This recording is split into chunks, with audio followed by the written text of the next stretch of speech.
এখন সমাজের কালচার মানতে গিয়ে বাম পথে হাঁটতে হয়, ঠিক না ব্যাঠিক? কথা বলেন, হয় কি হয় না? ইসলাম বলে বিয়ে বাড়িতে গান বাজনা বাজানো যাবে না, কিন্তু সমাজ বলে গান বাজনা বক্স না আনলে বিয়ে হবে না, ঠিক কিনা? কথা বলেন। ইসলাম যেটা করতে বলে সমাজ সেটার বিরোধিতা করে, ঠিক কিনা? ইসলাম বলে রাস্তা দিয়ে যখন চলবা তখন ডান পথে হাঁটো, কিন্তু সমাজ কি বলে? ডান পথে হাঁটলে মামলা আছে না নাই? রাস্তায় ডান পথে গাড়ি চালানো যায় নাকি? কথা বলেন। সমাজ বলে, রাষ্ট্র বলে বাম পথে হাঁটো, ঠিক কিনা? তার মানে সমাজের অনুসরণ করতে গেলে আল্লাহর বিরোধিতা করা হয়, ঠিক না ব্যাঠিক? সমাজের দাসত্ব করতে গেলে আল্লাহর বিপক্ষে চলে যেতে হয়, ঠিক কিনা? আল্লাহ ছাড় দেয় কিন্তু ছেড়ে দেয় না, ঠিক কিনা? ফিরআউনকে আল্লাহ ছাড় দিয়েছিল কিন্তু ছেড়ে দিয়েছে নাকি? আবু জাহালকে আল্লাহ ছাড় দিয়েছে কিন্তু ছেড়ে দিয়েছে নাকি? আবু লাহাবকে ছাড় দিয়েছিল কিন্তু আল্লাহ ছেড়ে দেয় নাই। নমরুদকে ছাড় দিয়েছিল কিন্তু ছেড়ে দিয়েছে নাকি? কথা বলেন, ছেড়ে দিয়েছে নাকি? অত দূরে যেতে হবে না, বর্তমানে বাংলাদেশেও অনেকে ছাড় দিয়েছিল আল্লাহ। বহুদিন ক্ষমতা দিয়েছিল, দাপট দিয়েছিল, শক্তি দিয়েছিল, অর্থ দিয়েছিল, সব কিছু দিয়েছিল, কিন্তু তাদেরকে আল্লাহ ছেড়ে দিয়েছে নাকি? আজকেও তোমরা শিক্ষা নাও, তোমরাও যারা জুলুম করছো, অন্যায় করছো, অবিচার করছো, অত্যাচার করছো, যারা ন্যায় পরায়ণতা হতে পারো নাই, তোমরাও পালানোর জায়গা পাবা না। আমরা যখন বিচার করব তখন কিতাব দিয়ে বিচার করার দরকার আছে না নাই? কথা বলেন, আছে না নাই? ইসলাম একটা হুকুম দিয়েছে, সেটা হচ্ছে কিসাস। যাদের ভিতরে কিসাসের ধারণা নাই তাদের বিচার করার ন্যূনতম কোনো যোগ্যতা নাই। আসসালামু আলাইকুম ওয়া রাহমাতুল্লাহি ওয়া বারাকাতুহু। ইন্নাল হামদুলিল্লাহি নাহমাদুহু ওয়া নাস্তাঈনুহু ওয়া নাস্তাগফিরুহু ওয়া নু'মিনু বিহি ওয়া নাতাওয়াক্কালু আলাইহি ওয়া না'উযু বিল্লাহি মিন শুরুরি আনফুসিনা ওয়া মিন সাইয়্যাতি আ'মালিনা মান ইয়াহদিহিল্লাহু ফালা মুদিল্লা লাহু ওয়া মান ইউদ্লিল ফালা হাদিয়া লাহু فلن تجد له وليا مرشدا ونشهد أن لا إله إلا الله وحده لا شريك له والذي لا ضد له ولا ند له لا مثل له ولا وزير له لا شبه له ولا كفيل له لا ولد له ولا والد له وهو الواحد الفرد الصمد لم يلد ولم يولد ولم يكن له كفوا أحد أما بعد فقد قال الله تعالى في كلامه المجيد وفي فرقانه الحميد أعوذ بالله من الشيطان الرجيم بسم الله الرحمن الرحيم آمن الرسول بما أنزل إليه من ربه والمؤمنون كل آمن بالله وملائكته وكتبه ورسله لا نفرق بين أحد من رسله وقالوا سمعنا وأطعنا غفرانك ربنا وإليك المصير إن الله وملائكته يصلون على النبي يا أيها الذين آمنوا صلوا عليه وسلموا تسليما আমরা সকলেই দুরূদ শরীফ পাঠ করি। আল্লাহুম্মা সাল্লি আলা মুহাম্মদ ওয়া আলা আলি মুহাম্মদ কামা সাল্লাইতা আলা ইব্রাহিম ওয়া আলা আলি ইব্রাহিম ইন্নাকা হামিদুম মাজিদ। আল্লাহুম্মা বারিক আলা মুহাম্মদ ওয়া আলা আলি মুহাম্মদ কামা বারাকতা আলা ইব্রাহিম ওয়া আলা আলি ইব্রাহিম ইন্নাকা হামিদুম মাজিদ। সম্মানিত সুধীমণ্ডলী, কেমন আছেন আপনারা সবাই? আমরা সবাই দয়ামান মহান রব্বুল ইজ্জা ওয়াল জালালের দরবারে কালিমাতুশ শুকর আদায় করছি যে আল্লাহ তাআলা আজকে জুমার দিনে সপ্তাহের শ্রেষ্ঠতম দিনে আল্লাহর ঘরে আসার বসার আমাকে কিছু কথা বলবার এবং আপনাদেরকে শুনবার তৌফিক দান করলেন। এজন্য আমরা সকলেই মুসলমান হিসেবে এক আওয়াজে উচ্চ কণ্ঠে আমাদের সমস্ত অলসতাগুলোকে দূর করে দিয়ে কালিমাতে শুকর আদায় করছি, আলহামদুলিল্লাহ। সম্মানিত ভাইয়েরা, ভালো আছেন তো সবাই? রবিউল আউয়াল মাস, বিশ্বনবীর জন্মের মাস, তাই না? বরকতময় মাস। বিশ্বনবী এই মাসে আমাদের ভিতরে আগমন করেছিলেন। বিশ্বনবীর সুন্নাহ নিয়ে আমরা আলোচনা করব। রাজি আছেন তো? ইনশাআল্লাহ পড়েন সবাই। বিশ্বনবীর সুন্নাহ কাউকে ছোট করা না, বিশ্বনবীর সুন্নাহ বিনয়তা অবলম্বন করা। বিশ্বনবী যেভাবে বড়দেরকে সম্মান করেছেন সেভাবেই ছোটদেরকে স্নেহ করেছেন, ঠিক কিনা? বিশ্বনবী বলেছেন, ক্বালান নবী সাল্লাল্লাহু আলাইহি ওয়াসাল্লাম, লাইসা মিন উম্মতি মান লাম ইউবাজ্জিল কাবীরানা ওয়া ইয়ারহাম সগীরানা ওয়া ইয়ারিফ আলিমানা। যারা বড়দেরকে সম্মান করতে পারে না তারা আমার উম্মতের অন্তর্ভুক্ত নয়। যারা ছোটদেরকে স্নেহ করতে পারে না তারাও আমার উম্মত না। ওয়া ইয়ারিফ আলিমানা, যারা আলিমদের কদর করে না তারাও আমার উম্মতের অন্তর্ভুক্ত হতে পারে না। সুতরাং বিশ্বনবীর উম্মতের অন্তর্ভুক্ত যদি আমরা হতে চাই, বড়দেরকে সম্মানের দরকার আছে না নাই? সবাই বলেন, আছে না নাই? ছোটদেরকে স্নেহ করার দরকার আছে না নাই? আলেমদের কদর বুঝার দরকার, জানার দরকার আছে না নাই? সম্মানিত উপস্থিতি, আমি আপনাদের সম্মুখীনে কোরআন আল কারিমের দ্বিতীয়তম সূরা, সূরাটার নাম কি বলেন? কোরআন শরীফের দ্বিতীয় সূরার নাম কি? সূরাতুল বাকারা। প্রথম সূরা হচ্ছে সূরাতুল ফাতিহা। ভূমিকা স্বরূপ এই সূরাটাকে আল্লাহ তাআলা নাজিল করলেন, মুকদ্দমা। এরপরেই আল্লাহ তাআলা সূরা বাকারা নাজিল করলেন। আমি আপনাদের সম্মুখীনে সূরা আল বাকারার শেষের দিক থেকে গণনা করলে দ্বিতীয়তম আয়াত, শেষের আয়াতের আগের আয়াতটা তেলাওয়াত করেছি। এটা হচ্ছে 185তম আয়াত। কততম আয়াত? 185তম, 285তম আয়াত। সূরা বাকারার আয়াত সংখ্যা হচ্ছে 286। কয়টা আয়াত? সবাই বলেন, আয়াত সংখ্যা কত?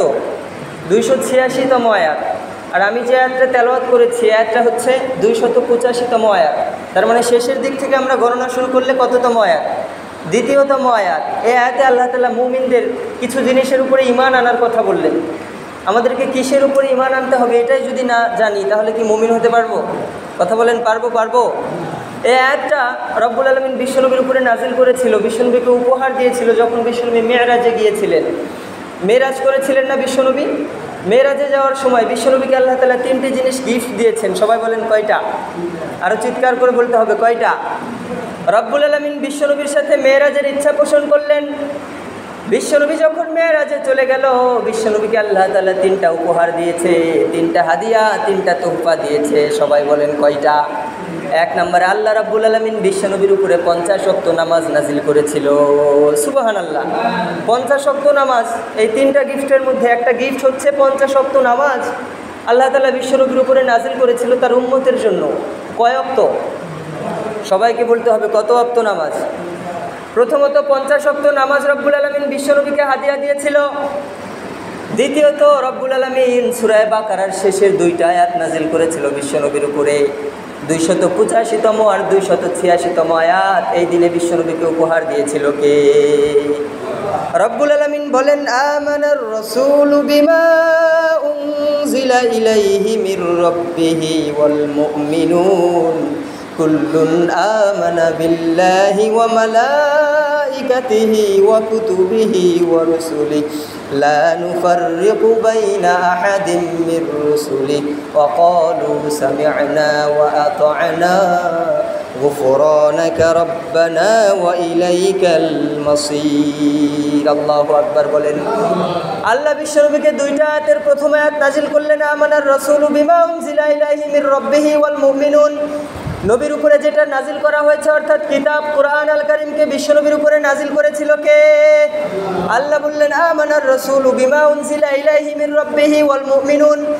আমার মুহাম্মাদের উপর, আমার রাসূলের উপর, আমার পয়গম্বরের উপর, আমার নবীর উপর তার রবের পক্ষ থেকে যেটা নাজিল করা হয়েছে আমার নবী সেটা বিশ্বাস করে। শুধু আমার নবী বিশ্বাস করে তা না, বরং সকল মুমিন, সমস্ত বিশ্বাস স্থাপনকারী গোলামেরা ওইটা বিশ্বাস করে। আমরা বিশ্বাস করি না? এই আয়াতটা বিশ্বনবীর উপরে নাজিল করেছিল, বিশ্বাস হয়? কথা বলেন, হয়? সে আল্লাহ বলছে, গোলামেরা আমানার রাসূলু বিমা উনজিলা ইলাইহি মির রাব্বিহি ওয়াল মুমিনুন, রবের পক্ষ থেকে তোমাদের নবীর প্রতি যেটা নাজিল করা হয়েছে তোমাদের নবী নবীও সেটা বিশ্বাস করে, তোমরাও বিশ্বাস করো। আমরা প্রশ্ন করলাম আল্লাহ কিসের উপরে বিশ্বাস আনবো? আল্লাহ এবার বললেন শোনো কিসের উপরে বিশ্বাস আনবা। কুল্লুন আমানা বিল্লাহি ওয়া মালাইকাতিহি ওয়া কুতুবিহি ওয়া রুসুলিহি লা নুফাররিকু বাইনা আহাদিম মির রুসুলিহি ওয়া ক্বালু সামি'না ওয়া আতা'না গুফরানাকা রাব্বানা ওয়া ইলাইকাল মাসির। আল্লাহ বললেন প্রথমত তোমাদেরকে ঈমান আনতে হবে একজনের উপরে, তিনি কে? আল্লাহর উপরে যারা ঈমান এনেছে তারা আল্লাহকে ব্যতীত অন্য কাউকে ভয় করতে পারে না। যারা আল্লাহর উপরে ঈমান এনেছে তারা আল্লাহ ব্যতীত অন্য কাউকে স্রষ্টা মানতে পারে না, ঠিক না ব্যাঠিক?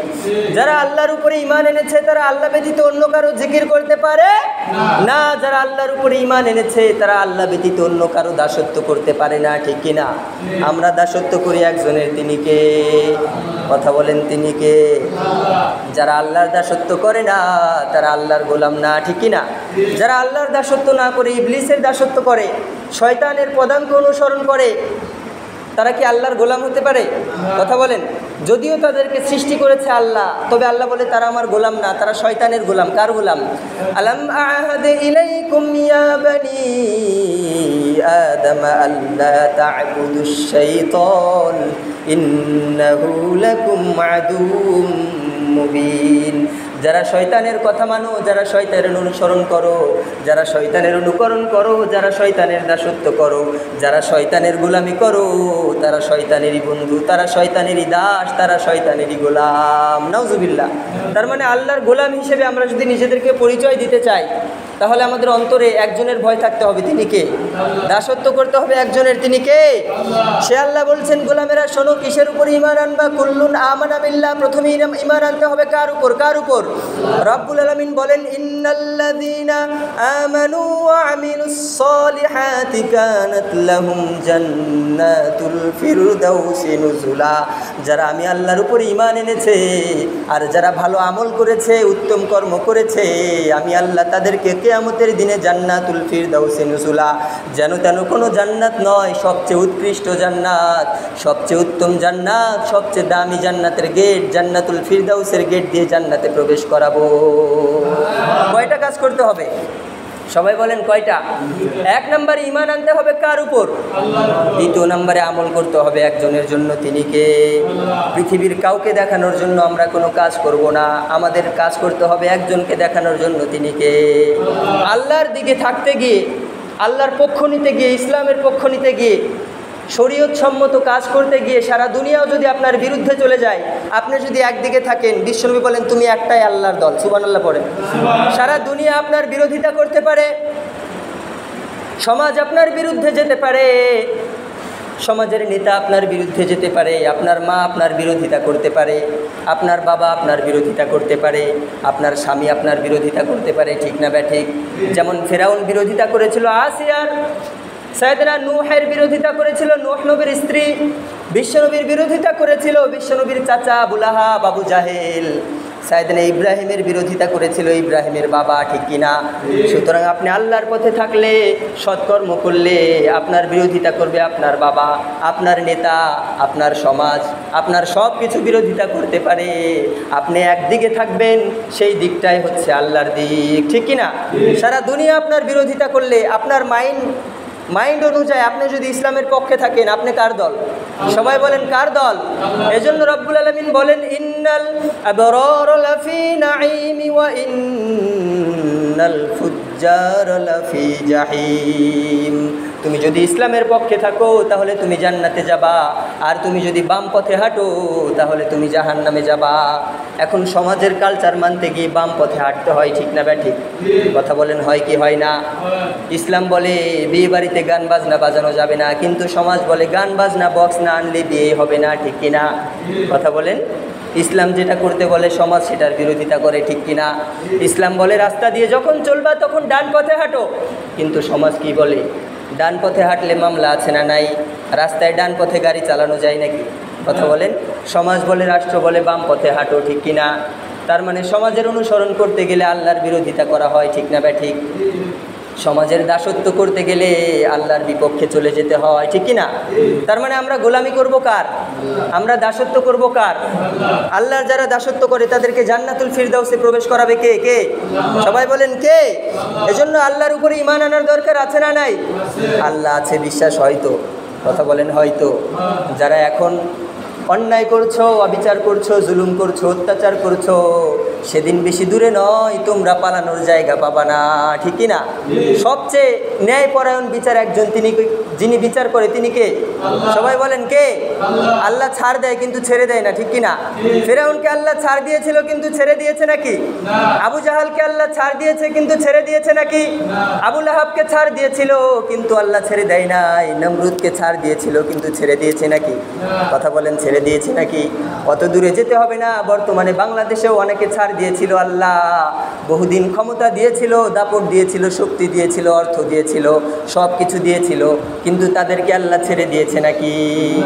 আজকেও তোমরা শিক্ষা নাও, তোমরাও যারা জুলুম করছো, অন্যায় করছো, অবিচার করছো, অত্যাচার করছো, যারা ন্যায়পরায়ণতা হতে পারো নাই, তোমরাও পালানোর জায়গা পাবা না। পৃথিবীর জমিনে বিচার না হলেও বিচার করবে একজন, চিৎকার করে বলতে হবে তিনি কে? সে আল্লাহকে বিশ্বাস করার দরকার আছে না নাই? সবাই বলেন আছে না নাই? সে আল্লাহ বলছেন, গোলামেরা প্রথমত আমি আল্লাহর উপরে ঈমান আনতে হবে। দ্বিতীয়ত কার উপর ঈমান আনবা? শোনো শোনো, কুল্লুন আমানা বিল্লাহি ওয়া মালাইকাতিহি ওয়া কুতুবিহি ওয়া রুসুলিহি লা নুফাররিকু বাইনা আহাদিম মির রুসুলিহি ওয়া ক্বালু সামি'না ওয়া আতা'না গুফরানাকা রাব্বানা ওয়া ইলাইকাল মাসির। আল্লাহু আকবার। আল্লাহ বললেন কুল্লুন আমানা বিল্লাহ, প্রথমে আমি আল্লাহর উপর ঈমান আনবা, ওয়া মালাইকাতিহি, এরপরে ফেরেশতাদের উপর ঈমান আনার দরকার আছে না নাই? আপনার দুই কাঁধে দুইজন ফেরেশতা আছে না নাই? কথা বলেন আছে না নাই? কিরামান কাতিবিনা ইয়ালামুনা মা তাফআলুন। আল্লাহু আকবার। দুই কাঁধে দুইজন সম্মানী ফেরেশতা আছে। তুমি যত অন্যায় করেছো, যত অপরাধ করেছো, যত পাপাচার করেছো, কিয়ামতের দিন সব কিছু আল্লাহর কাছে লিপিবদ্ধ করে বিচার করবে কে? আল্লাহর কাছে সেদিন বিচার দেওয়া হবে সব কিছু। আপনি কতটা অন্যায় করেছেন, কতটা অপরাধ করেছেন, কতটা পাপাচার করেছেন, সব কিছু খাতার ভিতরে লিপিবদ্ধ আছে না নাই? নামাজ পড়লে, রোজা করলে, হজ করলে, যাকাত করলে, জিকির করলে ডান কাঁধের ফেরেশতা লেখে। আর যখন অন্যায় করেন, হিংসা করেন, অন্তরের ভিতরে বিদ্বেষ লালন করেন, তখন বাম কাঁধে ফেরেশতা আছে না নাই? সবাই বলেন আছে না নাই? যখনই আপনি অন্যায় করবেন তখনই ফেরেশতারা লিপিবদ্ধ করে ফেলবে। কিয়ামতের কঠিন মুসিবতের দিনে আল্লাহ আপনাকে বলবে অন্যায় করেছিলি কেন? আপনি তখন না স্বীকার করবেন, আল্লাহ না করি নাই। তখন দুই কাঁধের ফেরেশতা আল্লাহর কাছে এই খাতাগুলো পেশ করবে, ঠিক না বা ঠিক? তার মানে ফেরেশতা আছে না নাই? সবাই বলেন আছে না নাই? সাইয়েদনা জিবরাইল আছে না নাই? আজরাইল আছে না নাই? মিকাইল, ইসরাফিল আছে না নাই? কেউ যদি আল্লাহকে বিশ্বাস করে কিন্তু ফেরেশতাদেরকে না বিশ্বাস করে, তার ঈমান আছে নাকি গেছে? সবাই বলেন আছে নাকি গেছে? তার মানে প্রথমে আমরা ঈমান আনবো একজনের উপর, তিনি কে? দ্বিতীয়ত ঈমান আনবো ফেরেশতাদের উপর, রাজি আছেন তো? এরপর আল্লাহ বললেন ওয়া কুতুবিহি, কিতাবের উপর ঈমান আনার দরকার আছে না নাই? কোরআনের উপর ঈমান আনার দরকার আছে না নাই? তাওরাত কার কিতাব? সবাই বলেন তাওরাত কার কিতাব? ইনজিল কার কিতাব? জাবুর কার কিতাব? কোরআন একজনের কিতাব, তিনি কে? সে আল্লাহ বলছে প্রথমে আমার উপর ঈমান আনবা, দ্বিতীয়ত ফেরেশতার উপরে ঈমান আনবা, তৃতীয়ত আমার কিতাবের উপরে ঈমান আনবা। কিতাবটা নাজিল করেছে একজন, তিনি কে? আমরা যখন বিচার করব তখন কিতাব দিয়ে বিচার করার দরকার আছে না নাই? কথা বলেন আছে না নাই? কিসাস, ইসলাম একটা হুকুম দিয়েছে, সেটা হচ্ছে কিসাস। আপনি যদি একজনের হাত কেটে ফেলেন, আপনার হাতও কেটে ফেলা হবে, এটা শরীয়তের বিধান। আপনি একজনকে হত্যা করেছেন, আপনাকেও হত্যা করা হবে, এই বিধানটা কার? আপনি একজনের চক্ষু কানা করেছেন, আপনারও চক্ষু কানা করা হবে, এই বিচারটা কার? সবাই বলেন কার? একজন মুমিন একটা হাত কেটেছে, তার যদি দুইটা হাত কাটা হয় তাহলে বিচার হলো নাকি জুলুম হলো? সবাই বলেন কি হলো? জুলুম হলো। আপনি একজনের চক্ষু কানা করেছেন, আপনার যদি দুইটা চক্ষু কানা করা হয় এটা হয়ে যাবে জুলুম। একটা চক্ষুর বদৌলতে একটা চক্ষু, একটা হাতের বদৌলতে একটা হাত, সমান সমান, এটা হচ্ছে কিসাস। যাদের ভিতরে কিসাসের ধারণা নাই তাদের বিচার করার ন্যূনতম কোনো যোগ্যতা নাই। এই জন্য আল্লাহ বললেন কোরআনের প্রতি ঈমান আনো। রাষ্ট্র চলবে কোরআন দিয়ে, পার্লামেন্ট চলবে কোরআন দিয়ে, ঠিক না ঠিক? সমাজ চলবে কোরআন দিয়ে, নামাজও চলবে কোরআন দিয়ে, রান্নাঘরও চলবে কোরআন দিয়ে, ঠিক কিনা? আমরা নামাজের ভিতরে কোরআন হাদিস ব্যতীত, সুন্নাহ ব্যতীত অন্য কিছুই আমল করি না, ঠিক কিনা? রোজার ভিতরে কোরআন ব্যতীত অন্য কিছু আছে নাকি? হজের ভিতরে কোরআন সুন্নাহ ব্যতীত অন্য কোনো কিছু আছে নাকি? নামাজের ভিতরে যেমন কোরআন আমরা মানি, সমাজের ভিতরেও কোরআন মানার দরকার আছে না নাই? বিচারের ভিতরেও কোরআন মানার দরকার আছে না নাই? যাদের ভিতরে ইনসাফ নাই তারা ন্যায়পরায়ণ বিচারক হতে পারে না, এজন্য কোরআন মানার দরকার আছে না নাই? সবাই বলেন আছে না নাই? কোরআনের উপরে ঈমান আনার দরকার আছে না নাই? তাহলে প্রথমে আমরা ঈমান আনবো কার উপর? সবাইকে বলতে হবে কার উপর? দ্বিতীয়ত ঈমান আনবো মালাইকা ফেরেশতাদের উপর, ঠিক না ঠিক? তৃতীয়তে ঈমান আনবো কুতুবিহি কিতাবের উপর। চতুর্থে ঈমান আনবো রাসূলিহি রাসূলের উপর, ঠিক কিনা? আমাদের নেতার নাম কি? সবাই বলেন কি?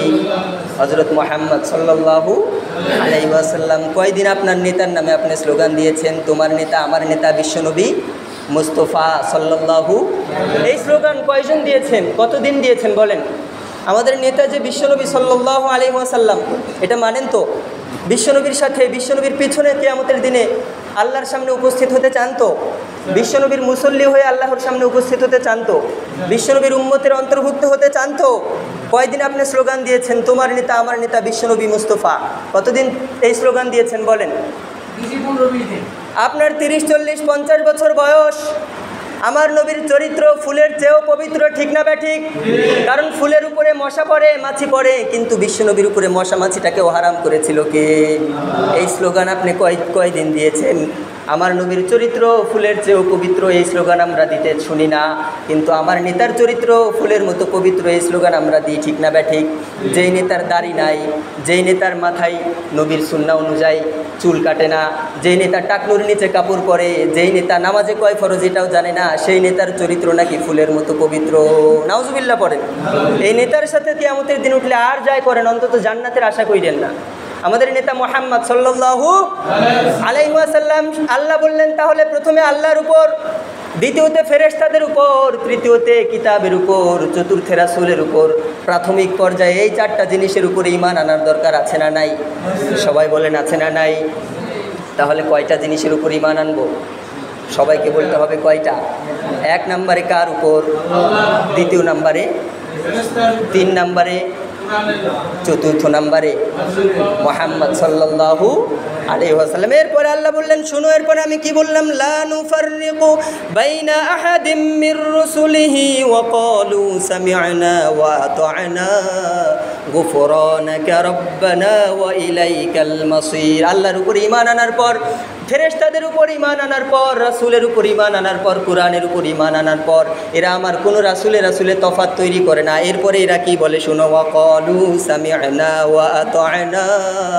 যারা মুমিন, যারা বিশ্বাস এনেছে, তারা বলে ও আল্লাহ তোমার কথা আমরা শুনলাম আর মানলাম। সুবহানাল্লাহ। যারা কাফের তারা বিরোধিতা করে, ঠিক না ঠিক? কোরআনের সঠিক কথা সহ্য করতে পারে না, ঠিক কিনা? আল্লাহ যেই নিয়মগুলো দিয়েছে এই নিয়মের কথা শুনতে পারে না, ঠিক না ঠিক? আর যারা মুমিন তারা বলে ওয়া ক্বালু সামি'না ওয়া আতা'না। সামি'না মানে হচ্ছে শুনলাম, ওয়া আতা'না মানে মানলাম। সামি'না মানে কি? আমরা সবাই শুনলাম, ও আতা'না আমরা সবাই মানলাম। ও আল্লাহ তোমার কথার বিরোধিতা করার সাধ্য কিংবা ক্ষমতা আমাদের নাই। ওয়া ক্বালু সামি'না ওয়া আতা'না, আমরা শুনলাম আমরা মানলাম। এরপরে যারা মুমিন তারা বলে গুফরানাকা রাব্বানা ওয়া ইলাইকাল মাসির। ও আল্লাহ তুমি আমাদেরকে ক্ষমা করো, নিঃসন্দেহে কোনো না কোনো দিন তোমার কাছে আমাদেরকে প্রত্যাবর্তন করতে হবে, আমাদেরকে আল্লাহর দরবারে হাজিরা দিতে হবে নাকি হবে না? সবাই বলেন আমাদেরকে আল্লাহর কাছে যেতে হবে নাকি হবে না? যারা আল্লাহর কাছে যাওয়ার ভয় করে তারা দাড়ির ভিতরে ব্লেড লাগাতে পারে না, ঠিক না ঠিক? যারা আল্লাহকে ভয় করে, যারা জাহান্নামকে ভয় করে, যারা কবরের আযাবকে ভয় করে, যারা কিয়ামতকে ভয় করে, যারা মৃত্যুতে ভয় করে, তারা টাকনুর নিচে কাপড় পরতে পারে না, ঠিক কি না? যারা আল্লাহর কাছে উপস্থিত হওয়ার, আল্লাহর কাছে হাজিরা দেওয়ার ভয় অন্তরের ভিতরে লালন করেছে, তারা কখনো নামাজ ছাড়া থাকতে পারে না। জন্য আমরা ভয় করব কাকে? আমরা মুমিন, আমাদের কাজ হচ্ছে ওয়াকালু সামি'না ওয়া আতা'না, আমরা শুনলাম এবং মানলাম, বিরোধিতা করার কোনো সুযোগ। যারা বিরোধিতা করে তারাই মুশরিক, ঠিক না ঠিক? আর যারা মুশরিক তারা জান্নাতি নাকি জাহান্নামী? এই মেরাজের 3টা গিফটের মধ্যে প্রথম গিফট হচ্ছে 50 ওয়াক্ত নামাজ, যেটা পরে কমতে কমতে কয় ওয়াক্ত হয়েছে? দ্বিতীয় গিফট হচ্ছে সূরা বাকারার শেষের 2টা আয়াত, একটা আয়াতের ব্যাখ্যা করলাম, দ্বিতীয় আয়াত করার সময় নাই। 3 নম্বরে রব্বুল আলামিন বিশ্বনবীকে যেই উপহারটা দিয়েছিল সেটা হচ্ছে বিশ্বনবীর যত উম্মত পৃথিবীর জমিনে আসবে যাবে সব উম্মতকে আল্লাহ তাআলা ক্ষমার ঘোষণা করেছে। যতগুলো উম্মত বিশ্বনবীর আছে সবাইকে ক্ষমার ঘোষণা করেছে কে? তবে এখানে কিন্তু আছে, উম্মতগুলোকে ক্ষমার ঘোষণা করেছে, তবে উম্মতের মধ্যে যারা মুশরিক তারা ব্যতীত। নাউজুবিল্লাহ পড়েন। এবার মুশরিক কারা? আল্লাহ ব্যতীত অন্য কাউকে ভয় করাটাই শিরিক, ঠিক কিনা? আর যারা শিরিক করে তারাই হচ্ছে মুশরিক, ঠিক না ঠিক? আল্লাহ ব্যতীত অন্য কারো দাসত্ব করার নামই হচ্ছে শিরিক, ঠিক না ঠিক? আল্লাহ ব্যতীত অন্য কারো কথা মানার নামই শিরিক, ঠিক কিনা? আল্লাহ বলে ডান দিক দিয়ে চল, আমরা বাম দিক দিয়ে চলি, তাহলে হলো শিরিক, ঠিক না ঠিক? আল্লাহ বলে মদ হারাম, আমরা আমাদের পার্লামেন্টে মদকে হালাল করেছি, এটাই শিরিক, ঠিক কিনা? এটাই তো আল্লাহর বিরোধিতা। এই শিরিক যারা করে তারা মুশরিক। আর আল্লাহ বিশ্বনবীর সাথে ওয়াদা করেছে, তোমার যারা উম্মত সকলকে আমি আল্লাহ পাইকারিভাবে একেবারে ক্ষমার ঘোষণা দিয়েছি। যতগুলো উম্মত জন্মগ্রহণ করবে, মৃত্যুবরণ করবে, সবাইকে ক্ষমা করলাম, তবে শিরিক ব্যতীত, মুশরিক ব্যতীত। যারা মুশরিক এদেরকে আমি আল্লাহ জাহান্নামে দিব। বিশ্বনবীও যারা মুশরিক তাদেরকে উম্মত হিসেবে পরিচয় দিবে না। সহজ সহজ 3টা কাজ দেখেন। বড়দেরকে যারা সম্মান করে না, ছোটদেরকে যারা স্নেহ করে না, আলেমদেরকে যারা কদর দিতে পারে না, এরাই তো বিশ্বনবীর উম্মতের অন্তর্ভুক্ত না। আমার কথা নাকি বিশ্বনবীর কথা? সবাই বলেন কার কথা? লাইসা মিন উম্মতি মান লাম ইউবাজ্জিল কাবীরানা ওয়া ইয়ারহাম সগীরানা ওয়া ইয়ারিফ আলিমানা। যারা বড়দের সম্মান করে না, ছোটদের স্নেহ করে না, আলেমদের কদর করে না, এরা বিশ্বনবীর উম্মত হতে পারে? যতই বড় নেতাকেতা হোক, যতই বড় লিডার হোক, সমাজের যতই বড় মান্যগণ্য ব্যক্তি হোক, সম্মানিত ব্যক্তি হোক, এরা বিশ্বনবীর উম্মত হতে পারে না। এই জন্য বিশ্বনবীর উম্মত হওয়ার জন্য বড়দেরকে সম্মান করতে হবে, রাজি আছেন তো? কোরআনের উপর ঈমান আনতে হবে, রাজি আছেন তো? ফেরেশতাদের উপর, রাসূলদের উপর, আল্লাহর উপর ঈমান আনার দরকার আছে না নাই? আল্লাহ তুমি তৌফিক দাও। সম্মানিত উপস্থিতি, যতটুকু কথা বলেছি এবং শুনেছি কোরআন সুন্নাহ থেকে বলবার চেষ্টা করেছি, বানিয়ে কোনো কথা বলি না। এরপরেও আমার অজান্তেই দুনিয়াবি কোনো কথা আমার পক্ষ থেকে, শয়তানের পক্ষ থেকে যদি বেরিয়ে যায়, সেগুলো যেন আল্লাহ তাআলা আমাদের সকলের স্মৃতিপট থেকে মুছে ফেলে। আমরা সকলে পড়ছি আমিন। কোরআন থেকে, সুন্নাহ থেকে, ইসলাম থেকে, ইসলামিক নলেজ থেকে, ইসলামিক ইতিহাস থেকে যতটুকু বলেছি এবং শুনেছি, এর সবটুকুন আল্লাহ তাআলা সর্বপ্রথম আমাকে, এরপর আমাদের সকল মুমিন ভাই বোনদেরকে আমল করার তৌফিক দান করুক। আমরা পড়ছি আমিন। আপনারা সকলে ভালো থাকবেন, সুস্থ থাকবেন, ইসলামের পক্ষে থাকবেন। সুবহানাকাল্লাহুম্মা ওয়া বিহামদিকা আশহাদু আল্লা ইলাহা ইল্লা আনতা আস্তাগফিরুকা ওয়া আতুবু ইলাইক ওয়া মা তাওফীকি ইল্লা বিল্লাহ আলাইহি তাওয়াক্কালতু ওয়া ইলাইহি উনীব। আসসালামু আলাইকুম ওয়া রাহমাতুল্লাহি ওয়া বারাকাতুহু।